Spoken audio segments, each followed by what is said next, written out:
Mathematics, and today I'm going to talk to you about why OSINT is cool and what it is, what it isn't, as well as some quick tools, tips, and tricks that you can use in your day-to-day, penetration testing or whatever you might be doing. I'm talking about OSINT as a standalone field because alongside with enumeration and what you gather from your penetration test, there's also just intelligence gathering just on its own. There are plenty of jobs out in the world with government, with private investigation facilities that do intelligence gathering from day to day. So threat modeling to investigating terrorist networks or just basic law enforcement. All right, I said who I am. Cool thing about me is I do work with an independent investigation company that investigates fugitives and people of power. I need to remove that. Hold on, sorry. Yeah, so I work for an independent investigation company. I started that around about 6 months ago. And we've done some pretty cool things over that amount of time. I won't say what because those are ongoing cases, but that is what I do and what I'm interested in. What I'm interested in is kind of on the law enforcement side of InfoSec. And I'm not quite sure what that's called since I'm still kind of new to this.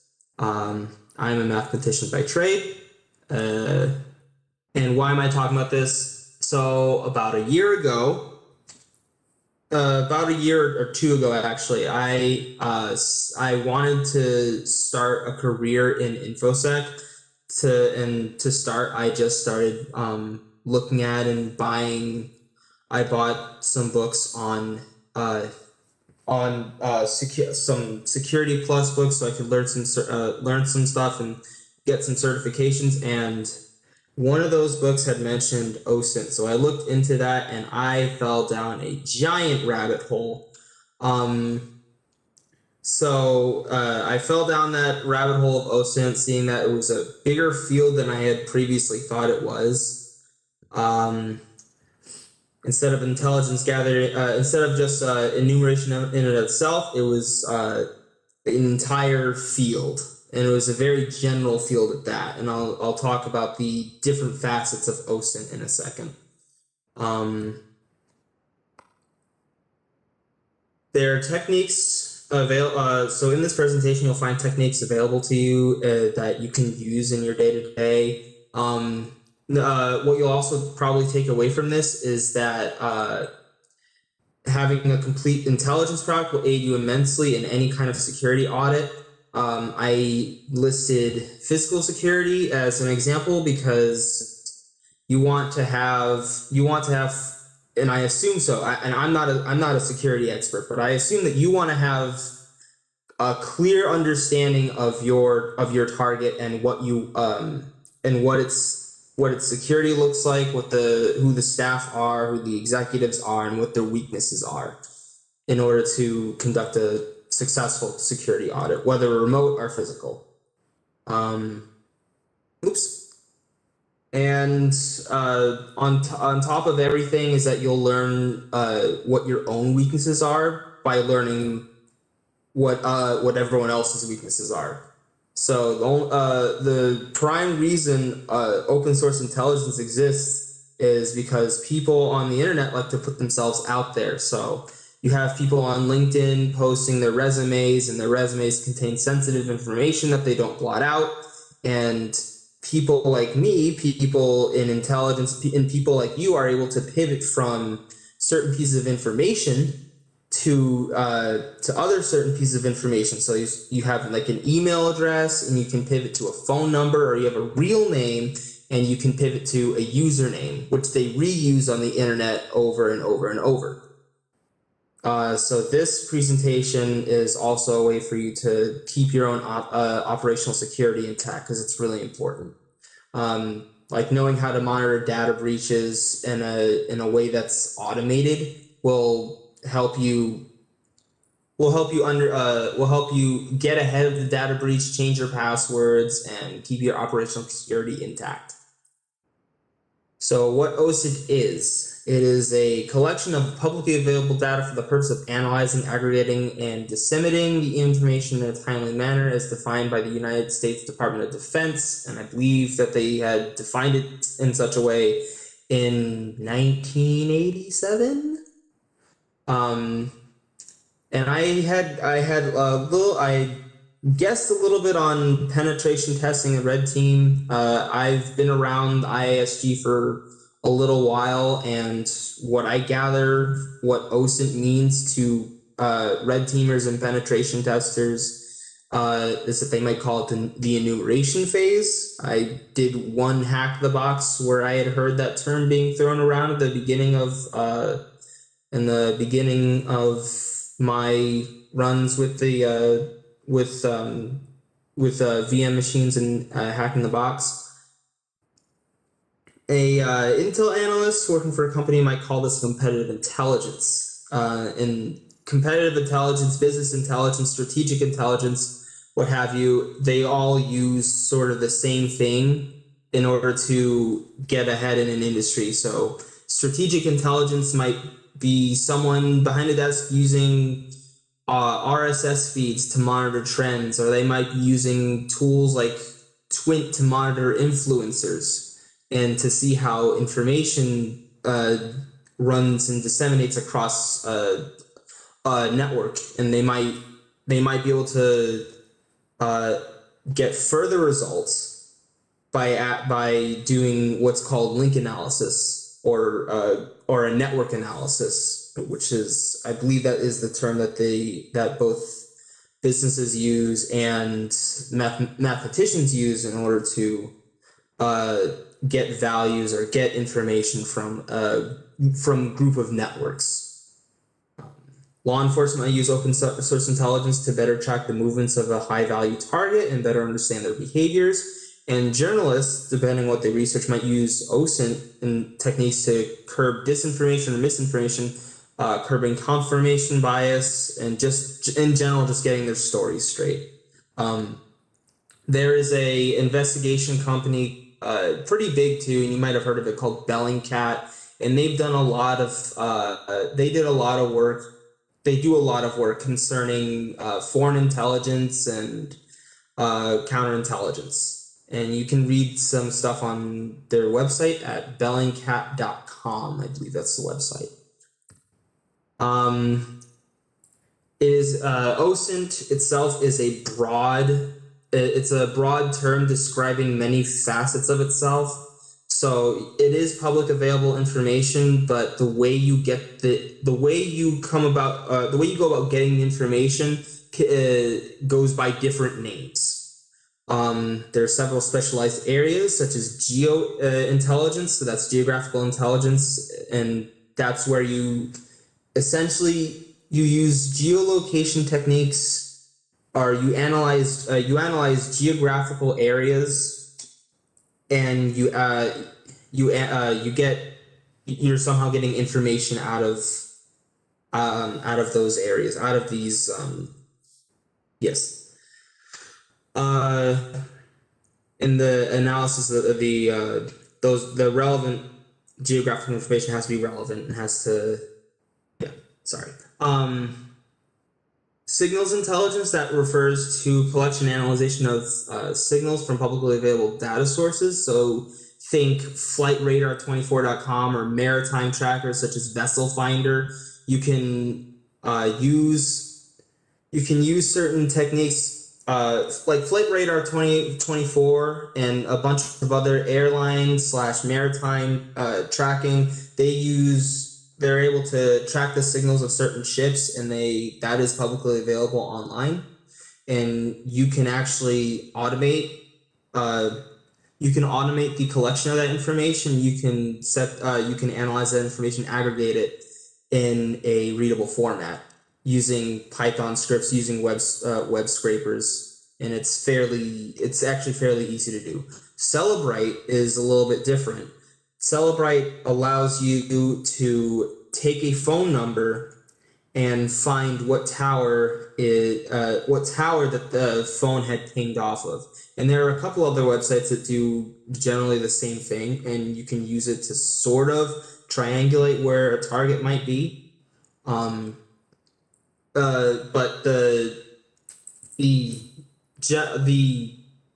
tracking cell phone signals is generally considered inaccurate, but it is one of the older forms of intelligence gathering that we have. It's been tracking signals has been done since, I want to say, the dawn of intelligence gathering itself.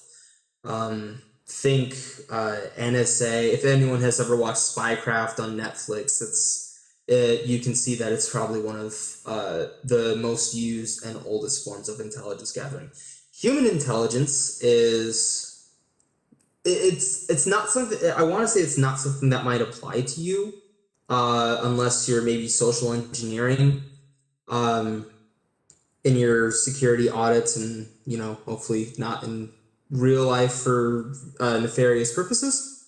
Intelligence gained from human sources that you may or may not find useful. It's just grounds work on the street. Say you're talking to a homeless guy, you slip him a 20, and you ask, "Hey, have you seen this man around here between times A and B?" And that might not be something you might use. Social media intelligence, that is intelligence gained from social media sources, so LinkedIn, Facebook, Twitter, and I want to say that list is virtually endless, as people love to put themselves out there and love to put sensitive information online with no regard to their security at all. LinkedIn, I had mentioned that you might find addresses, emails, names, and you can pivot from that information to find other useful pieces of information. Yeah. So what OSINT isn't, and I feel like I have to stress this a lot. I had when I had first started intelligence, when I first started my dive into this field, I met a lot of people who equated open source intelligence and investigating a target to doxing, and I want to stress that that is not what this is. It is not, while it uses techniques from intelligence gathering, doxing's purpose is inherently malicious. And it is used to not only find a person's public information, but to publish that online for everyone to see. So things that they might not have wanted out there, that is now out there for anyone to see and anyone to use however they want. It's not stalking your ex on social media whom you can't get over. It's not vigilantism, because this is how false positives are given to law enforcement, and that will unfortunately change that'll change the nature of your investigation, and it'll change the nature of the target you're investigating, and that's how you get fired. Above all, in the information that you collect online, the information that you collect from publicly available data sources, the techniques that you use, is not intelligence until it has context. And that's what makes people who do OSINT different from people who do intelligence gathering. People who do intelligence gathering are the people who analyze and aggregate their information into readable formats for people to read it, so that they can disseminate it and people can read it. And OSINT is generally just finding publicly available information that may or may not relate to your target, that may not be relevant to your investigation at all. So you might find like I said, you might find some similarities between workflow of OSINT itself and the workflow of penetration testing or threat modeling. Knowing that you have to first assess your situation, establish a clear set of expectations and goals to accomplish. That's always the first step. So here you have a certain Gmail account, and you have to ask yourself the following questions: is the information correct? Was it obtained legally? So did you or did you not buy a data breach repository? Because that is not necessarily legal to do. Did you buy a data breach? So what I'm trying to say is, did you buy like a data breach repository online for $7? And did you obtain this email from a list of tens of thousands of emails, which may or may not even be active at the time of purchase? And how can you verify that the email address belongs to the person or company that you are investigating? It's called the triage phase in intelligence gathering. InfoSec people, I believe, might know that as the information phase of the enumeration phase, what I had said before. So after that, then you start collecting your information. So many people find that automating is the best practice. I don't want to think so, because many people, especially even professionals, they don't know their tools. So they don't study their tools, and they don't actually know what the tools do in order to do before they actually use them. And it's not good practice, because as I've learned that if you are called upon into court for investing in a company, and you find information that might be able to, I don't know, whatever you want to do to the company, whatever is relevant to your investigation, and you're called upon in court, so say in law enforcement, and you need to present your information, you're going to be asked about how you collected the information. If you don't know how the tools that you're using work, your collected information, no matter how readable it is, no matter how accurate the information might be dismissed by a court of law. Best practice also is to dissociate from your personal accounts.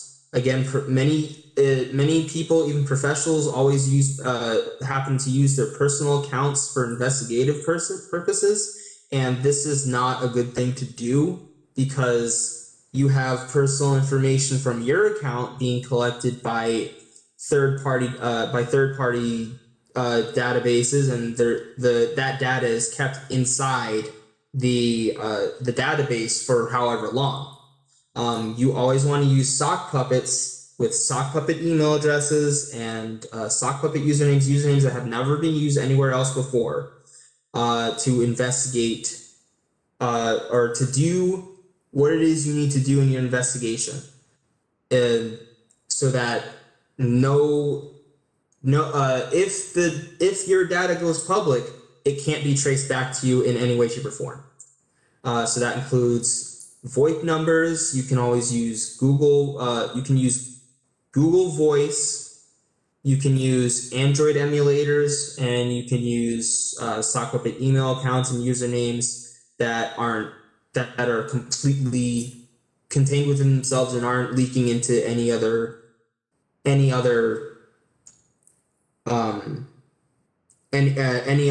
container of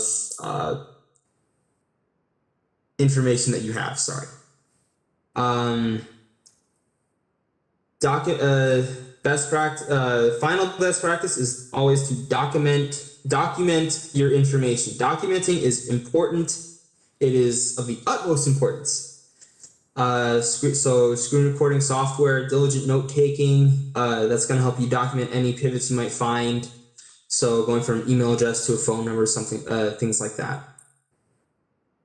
So this is the bread and butter of intelligence gathering. So this is where you transcribe and translate. It has to be in a human readable format.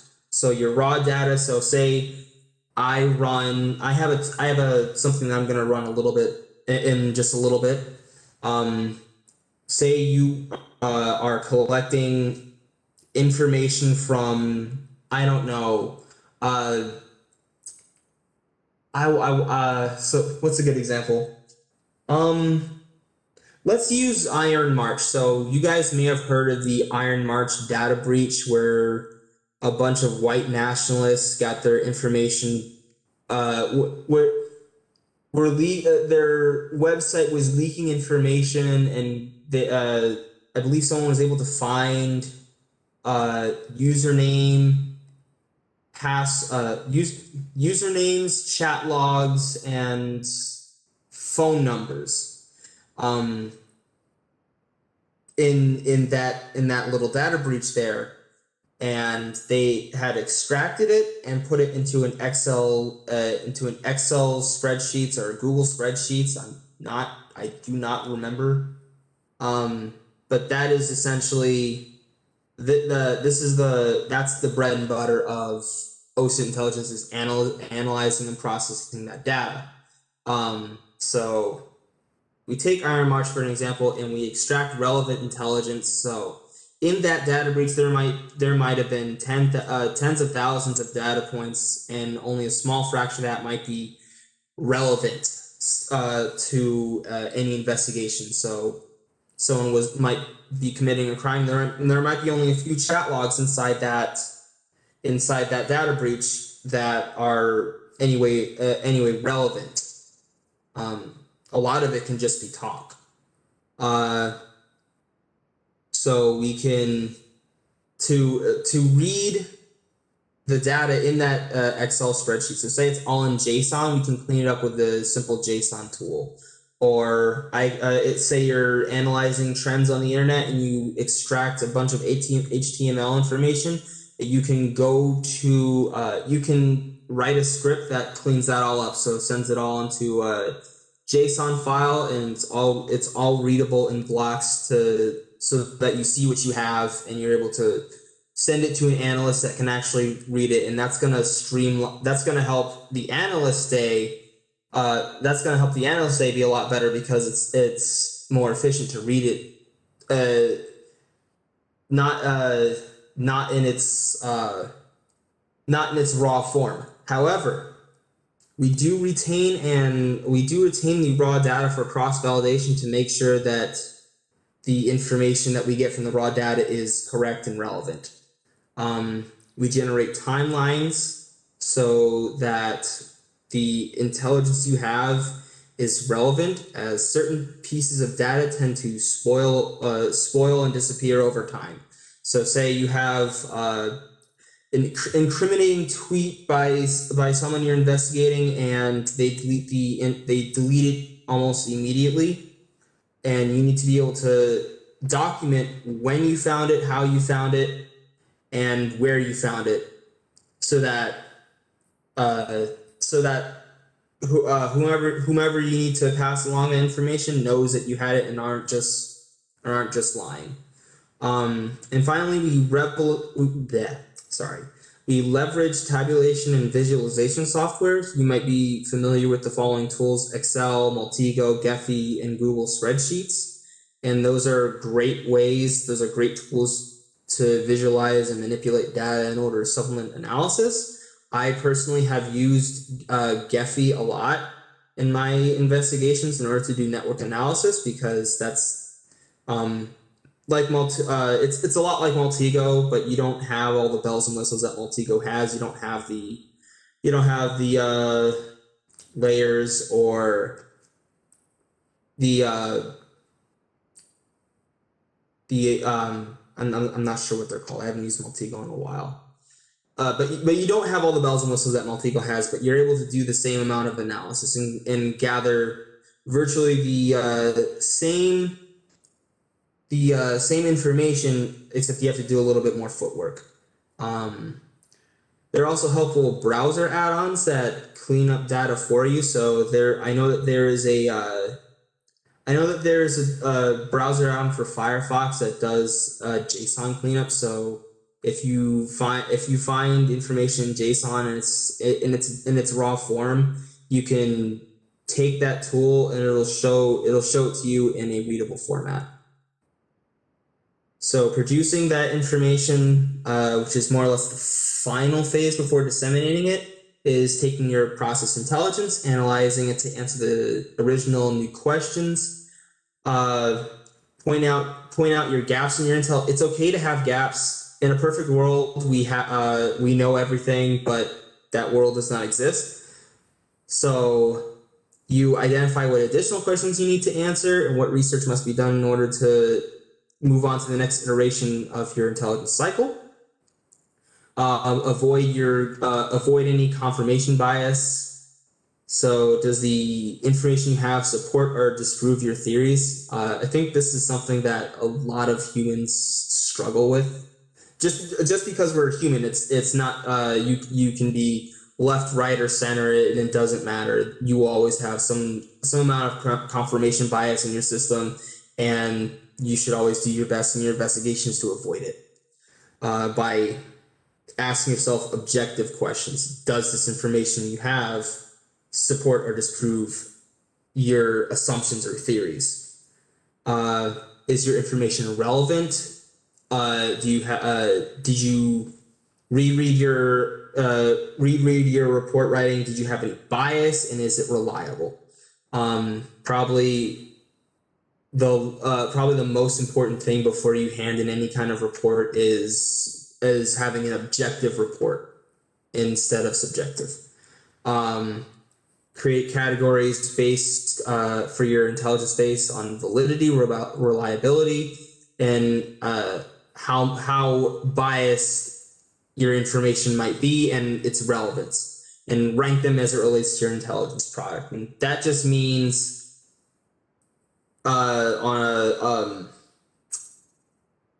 just means listing out how relevant your information is to your to the final product you wish to produce. Operational security matters, as I stressed before. I pretty much went over all this in the beginning of the presentation. Proxy servers, virtual private networks, and virtual machines. Those are pretty much indispensable, and I'm pretty sure you all know that from your own work. Always OSINT yourself. It's easy. Just start with any piece of information you might have about yourself, and you can most likely find something about you on the internet, and you can always remove it. It just takes a little bit requesting, and I want to see you always remove it, but that's not always true. Actually, you have some companies that won't want to give up your information. It's quite sucky, but majority of the times you can find ways to remove your data, and I included a link in the slides that's relevant to that piece of information. Purge your information, lock down your active accounts, changing your privacy settings, and getting rid of unused accounts that may leak sensitive information. Invest in a good VPN. I have heard that Proton VPN is a decent service, and it's only $8 a month, I believe. All right, so on to the example cases that I have sort of kind of prepared, but I ran out of time. So in this example, I had just perused Snapchat, see if I could find anything interesting, and I did. So what I did was I found a video online that depicted a guy walking into some kind of dungeony looking bar, and I was really curious as to what it was because I hadn't seen it. And this was right here in Des Moines, actually. His username is not visible on the website, just the location which I wanted to find, and I did that through using GIMP because I'll just show you. So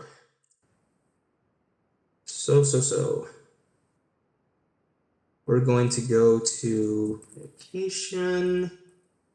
And this is an MP4 file. And I can, so we see this guy walking into a bar, or someplace. I wasn't sure what it was at the time. It had two crosses on it, and I couldn't read the words above it. So what I did was this, and I was more or less successful. It was hard to read. So I had taken a photo. So I clicked on the edit. You can view I believe, yeah, okay, here it is. Yeah, you can save the photo from the video, and you can, location moment. So it'll save it as location moment, and I used GIMP to manipulate the photo with edge detection. This is more or less that example. I guess you can, if you know your Gothic characters, I guess you can guess the letters above, but I couldn't. So I'm going to show you all this and open up GIMP if I can. Here we go.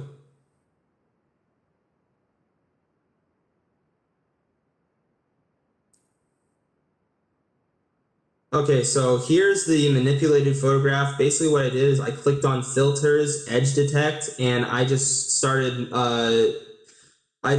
using experimenting with different algorithms here. The one I got the best results out of were Sobel.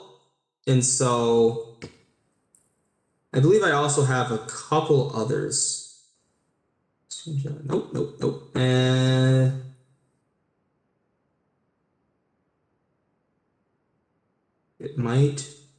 This might have been the better one. No, it wasn't. That's worse. That is so much worse. So up here, I'm able to see some kind of bat-like figurine above this, and I believe I desaturated that light a little bit so I could see the letters better. So you can make out a V, an E, an R, a B, a T, and an N. So I started just guessing letters at this point, and I threw it into Google, and eventually I came up with verboten. So if I go to Google,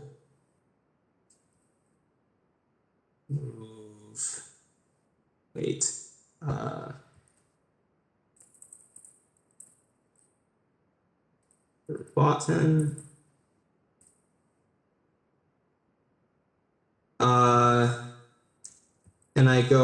And I just type in Des Moines, and it came up with this.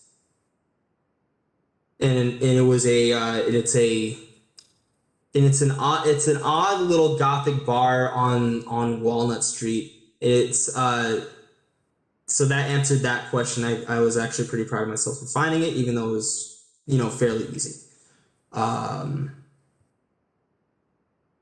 So that's one example of how you can pivot from use certain techniques in order to find a location or find a business or get more information on a business. Because from there I can pivot to names of employer or names of employees. I can go to open corporates and get business information if they're on open corporates. Things like that. And I'm able to get like photos of the bar and what it looks like inside and what they do. So I'm going to close that out, close this out, and present. So another case of this, and I wasn't able to get this one working, unfortunately, but I did have a Python script that I wrote for it. Unfortunately, it didn't work. Aerial imagery using QGIS. There are two examples. So one of the examples I listed here is you can track ships and visualize the trajectory of ships in QGIS. And QGIS is like Google Earth, except it has more layers, and it has more information that you can put into a certain layer and analyze the geographical information of said layer. You cannot, as far as I know, do that on Google Earth. I think so instead, since this did not work out for me, I listed a Medium blog tutorial of how they did it. This one also did not work for me, but it might work for you. So in the general case, tracking shared SSH server keys on Shodan, you can take, instead of taking local tools, online tools, third-party tools to analyze information, you can make Python codes or just in general bash scripts that do what you want to do locally, instead of taking a third-party tool and having it send who knows what information back to home. So here I tried to leverage the Shodan API to exploit the SSH fingerprints to find if 2 SSH fingerprints were used on more than one server. And surprisingly, the case is that a lot of people reuse their SSH keys. And I included the tutorials here. In this tutorial, I believe you had to pay for a server. You shouldn't have to do that. And there's also another blog in that Automating OSINT had linked. The creator of Onion Scan, which they made, which they go over in this tutorial. The creator of that tool has really nice blog posts of how they went over. They analyzed some SSH keys, and I believe they had found smart houses or smart devices connected to the dark web. And the thing about that is, if you have the Onion address, but there's no authentication to get in, essentially anyone has access to your device. So not the best practice to keep your Alexa on the dark web. Using RSS feeds to monitor the web. So I do have a small one-off tool for this. So I wrote this up, and you can essentially collect any sort of information to monitor trends or news articles that come out. I didn't do much with this, but essentially, what I want to do, and what I might do later, is I might clean this up in JSON a little bit, so the output down below is a little messy. Whoops. No. 1 second. So the output's the output becomes a little messy. So if I run this, it'll bring back anything from Reddit. So these are current articles trending on Reddit right now that you might find.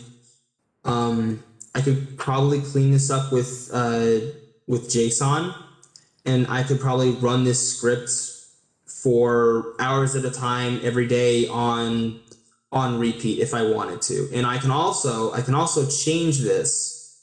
I can also change this URL here to go to https://have I been pwned to keep track of data breaches. Or I wanted to say Skilla for a second, but Skilla went down quite a bit ago. You can also have it go to Pastebin. Pastebin has people posting on posting data breaches online. I don't know how many times a day. A lot. I don't know if that's the correct URL. You can try to run this. See if it returns anything. Is it going to return anything? No? Okay. Fine. Let's exit out of that. And did it not? Okay, no, it did not return anything. Okay, it did not return anything. So that may or may not be the right format of the URL, or it just might be blocking my browser. So I might have to edit the code so that it does that. So that doesn't happen. And you can actually include user agent strings in your code. So on WebDriver and using WebDriver and Selenium, you can include user agents in your code, I believe, to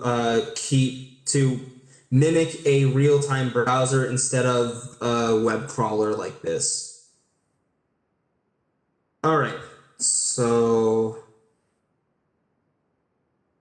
some tools I've included, and of course there are a ton more. I can also later on I can link it if anyone has any questions about where to get started. If they want to get started, I can link some start me's. I mentioned Gephi earlier. I forgot to put in information for Maltego and QGIS. Google Earth is always helpful, and it's a long-standing tool. It's been around longer than QGIS. OpenStreetMap is good. And if you want to figure out how to remove your data, inteltechniques.com/data/workbook.pdf. That is a great workbook in order to understand where your weaknesses are and how to remove your data. That's done by Michael Bazell. He wrote I want to say he's basically an authority on the subject. Yes, and he also has a podcast out. So if you go to that website, it's a wonderful place to get started and to learn a lot about OSINT and just through general privacy, actually. And finally, here are some learning resources that I have used and you might find useful. This Searchlight is also a Discord, so if you just look up the Discord Searchlight, you'll find you'll find it, and that place it's a wonderful. It is a wealth of resources, a good source of reading, good source to get to know the field better. Sourcing.games, Cybersock Wales, and the Data Journalism Handbook, and also OSINT Curious. They also have a neat little podcast that they have going on. And they've actually in recent days they switched over to live streaming. All great places to get started. Little virtual box here, or CTF, and this is also another thing that'll get you started. It's like $20 now. When I started, it was like at least $10, but this is a great place to get started with OSINT. And I believe that is the end of the presentation.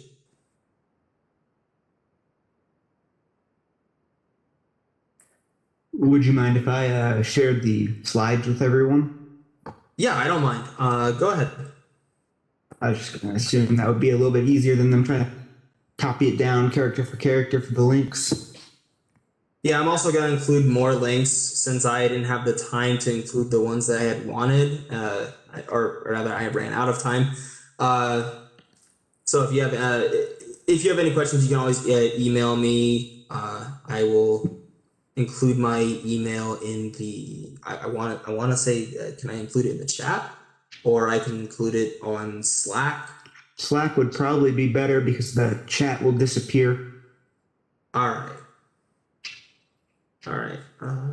Unless you want your email to disappear and only be available possibly to the people watching, which would not be unreasonable concerning tonight's presentation. Okay, I see that there are chats. No, okay, great. So are there any questions? I'm kind of interested I have a question. How being a mathematician has affected this. Can you hear me? Helped you, or has it been not super relevant, or what? So largely, if you wanna take the critical thinking skills that I've taken from mathematics and apply it to OSINT, yeah, it's had somewhat of an effect. I have tried to include math in some of the problems that I make up for myself. I actually, but largely it doesn't really have much of an effect on it. It's really, you don't want to use long, complicated math that no one can read in an OSINT report because, well, no one can read it and no one wants to. But mathematics is a great tool if you have to use it, and that's all mathematics is to me. It's a tool and to use for other things. I had actually tried to use that to use some kind of partial differential equation math to track the the spreading of contrails in the air so that you could find the time a jet passed over a certain location. And I had gotten the idea when I was in Illinois one time and it was sunset, I believe around like 6 p.m. And there were just a bunch of crisscrossing contrails overhead. And I had asked myself the question, I wonder if you can find all the times the jets had passed over, then you can go to flightradar24.com, plug in the times that they had passed over, and use some trigonometry, use shadow math. There's something I actually should have included in this slide. I should have included suncalc.com. It actually does the shadow math for you. And if you use the shadows from the sun, you can actually probably find your elevation at the time, the time at which the photo was taken, and a possible location. And I never got that done, but I want to believe that it might be possible. Just it's too rigorous for many people to go through, and it was frankly too rigorous for me at the time. But that might be an application.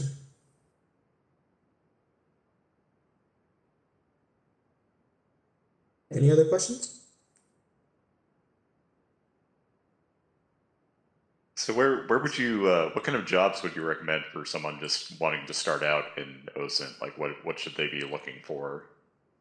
That is a question that gets asked a lot in the community, and I'm still asking that question myself. But I would recommend, if you were just starting out and had graduated with your degree and everything, I would probably recommend things like business intelligence, or strategic intelligence, or you can even go like, I know that there's no direct degree for intelligence gathering, or not that I know of, but you could probably go straight into public service if you wanted. So I believe that someone posted in the Slack channel, if you're looking to do government work, you can start at A, B, or C place. You can start. You can apply to 3-letter agencies. You can even. I've seen people. I have seen people go straight to law firms and offer their services by just networking and asking. Cool, neat. Would that be more of like an independent contractor thing or actually like employment?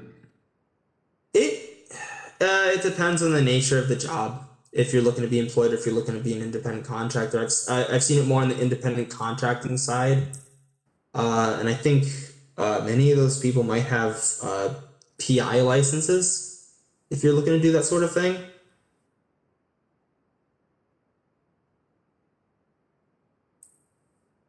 Does that answer the question? Yeah, I'm just thinking it's kind of interesting. I haven't looked very much, and this is kind of a new topic for me.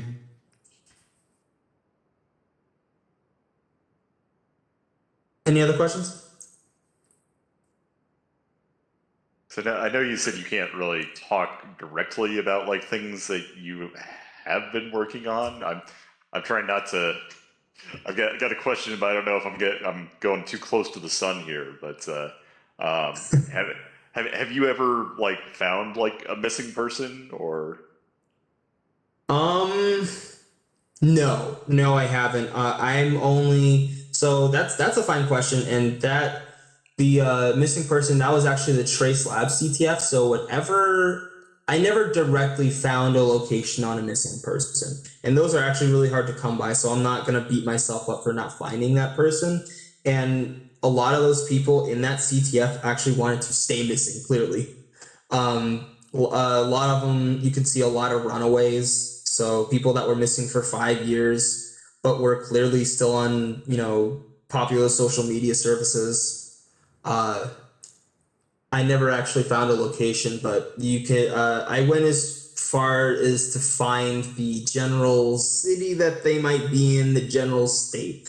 Like I believe that this one girl had moved or had run away 5 states from her original home into Arizona. Had been staying there for like I don't know how many years, like 8 years, and I was just able to ID her based on uh, a physical blemish that she had on her body, even though the photo was shoddy. So I used similar techniques as to what I showed you with the GIMP analysis to find That's that still really person. cool though. It's fun. It's fun and it's rewarding work. You in Trace Labs, it doesn't necessarily mimic the real world because you're kind of spamming information, but it's a great way to get started and it's seriously rewarding. Like the work I do, or at least the work that I try to do, I'm kind of on and off with that company as an independent investigator, but the work that I do for them, I feel it really does kind of make a difference in people's lives because those people are doing really bad things to otherwise innocent people. So anything that I do, it's nice to know that that aids the investigative process a little bit. You do good work, man. Thanks. Yeah. All right. Any other questions before I shove off here?